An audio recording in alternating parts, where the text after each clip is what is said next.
High. তো আজকে আমি বানাচ্ছি একটা অমলেট, কিন্তু একটু অন্যরকম ভাবে, স্পিনাচ অমলেট। তো ভাবলাম তোমাদের সাথে রেসিপিটা একবার শেয়ার করি। এমন কিছুই না, আমি ভীষণ ল্যাদখোর, আর সবসময় ইজিয়েস্ট ওয়ে খুঁজি যে কোনো কিছু বানাতে গেলে যে মানে কোনটা ইজি হবে, কোনটাতে তাড়াতাড়ি হবে, সেইভাবে বানিয়ে নিই। তো চেষ্টা করি যা কিছু খাচ্ছি, যেটা দিয়ে বানাচ্ছি, একটু হেলদি বা একটু অর্গানিক প্রোডাক্ট ইউজ করার। যার জন্য আমি এর জন্য আমি নিয়েছি A2 ঘি। ঠিক আছে, সাদা ঘি একদম, তেলটা ইউজ করব না। ঘি মানে এইটুকু, তোমরা হয়তো ভাবতেও পারবে না যে এইটুকু ঘিতে কি হবে। এই যে এইটুকুতেই হবে। আর আমার তো খেতে বেশ ভালোই লাগে। খেতে ভালো লাগার থেকে ভালো থাকাটা বেশি ইম্পর্টেন্ট। তো দেখো, দেখাই তোমাদের।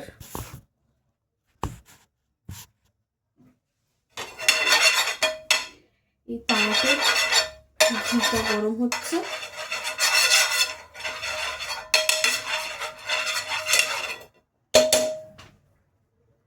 লোকে ডিম তো আলাদা করে কোনো একটা পাত্রে ফেটিয়ে নেয়, আমি তাও করি না। দেখো, ডিরেক্ট। এত সময় দেওয়া যাচ্ছে না।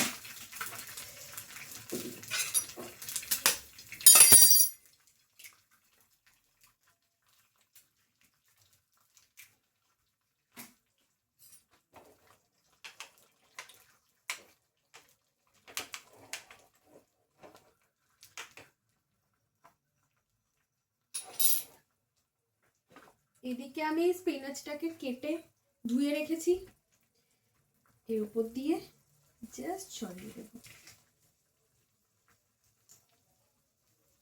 এভাবে। আমি একটু বেশিই নিয়েছি, কারণ আমার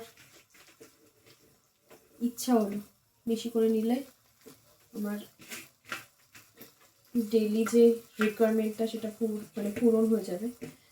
তোমরা এতটা না ইচ্ছা করলে জাস্ট কিছু দু একটা পাতা দিতে পারো।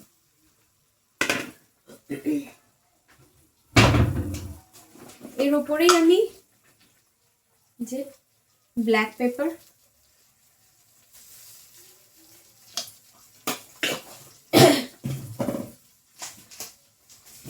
এদিকে আছে পিঙ্ক সল্ট। আমি হোয়াইট সল্টও খাই না কিন্তু একেবারে নয়, সবই খাই, কিন্তু মিশিয়ে খাই আর কি।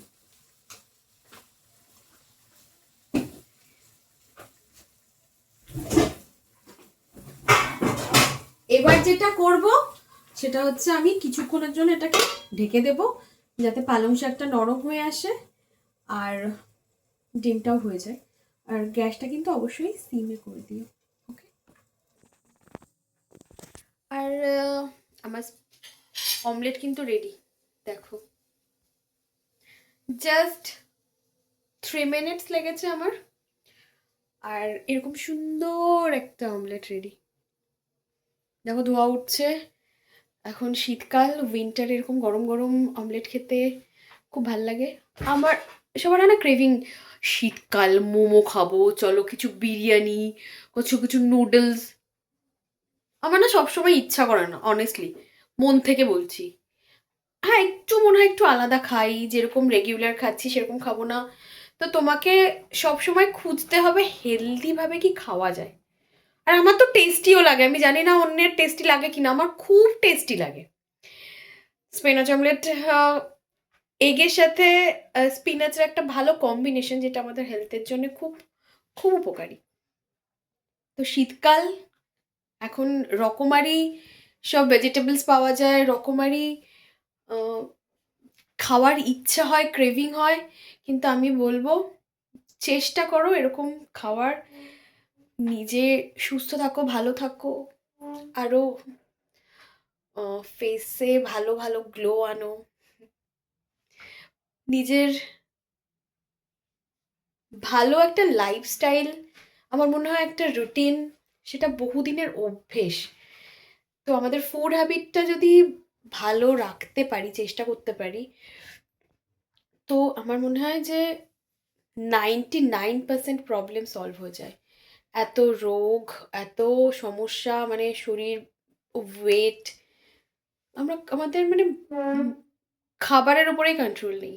জিভটাকে যদি আমরা একটু কন্ট্রোলে আনতে পারি না, ট্রাস্ট মি, মানে আমার তো মনে হয় যে যখন তুমি মিররের সামনে দাঁড়াবে, তোমার নিজেকে দেখবে, একটা গ্লোয়িং ফেস, একটা সুন্দর শেপ, তখন এসব টেস্ট ফেস্ট আর কিছু ম্যাটারই করবে না। আমাকে তো আমার আমার বাড়ির লোকজন বলে আমার নাকি টেস্ট বাড়ি নেই, বাট আমি ওকে, এটাই অ্যাকচুয়াল ফুড। বাকিরা যেভাবে খায় আমি কনসিডারই করি না সেটা মানে অ্যাকচুয়াল ফুডের মধ্যে পড়ে। So I am enjoying my food. By.